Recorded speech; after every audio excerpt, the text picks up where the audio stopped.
Болницата во Охрид полна е со ковид пациенти, значително зголемен е и бројот и на амбулантни прегледи. Моментално 43 пациенти со корона се хоспитализирани. Поголемиот дел од нив се возрастни луѓе и имаат и други коморбидитети. Помладите кои ги преплавуваат амбулантите пак претежно развиваат симптоми слични на грип, велат од болницата. Заболени од ковид има и кај медицинскиот тим, па пациентите се обслужуваат по модел на ротација. Имаме 43, значи, хоспитализирани, од тоа 20 на одделот за инфективни болести, 23 на одделот за интернистички болести.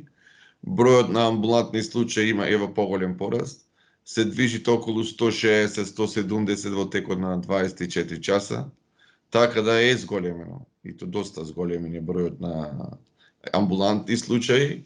Уморот кај здравствените работници е голем, а дополнително од почетокот на пандемијата досега многу често лекарите од Охридската болница се мета на психичко и физичко малтретирање. Само пред 2 недели пациент ја фати заврат докторката инфектолог од болницата, оти не можел повеќе да чека на ред. Директорот Балевски вели лекарите работат во страв, а државата мора да изнајде начин како да ги заштити. Ова лето што не имавме, значи, напад на чувар со нож и кршење на инвентар и напади према лекари, према сестри, вербални напади.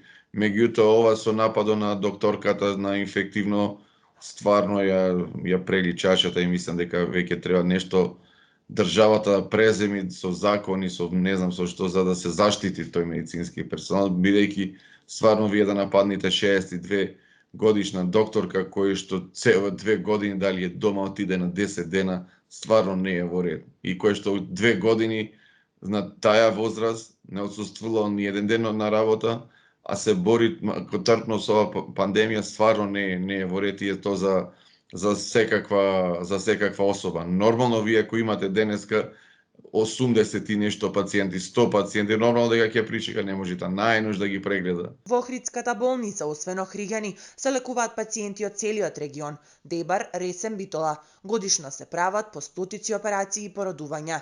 Најголем проблем и понатаму е недостигот на педијатри, иако и во другите одделенија недостигаат медицински работници.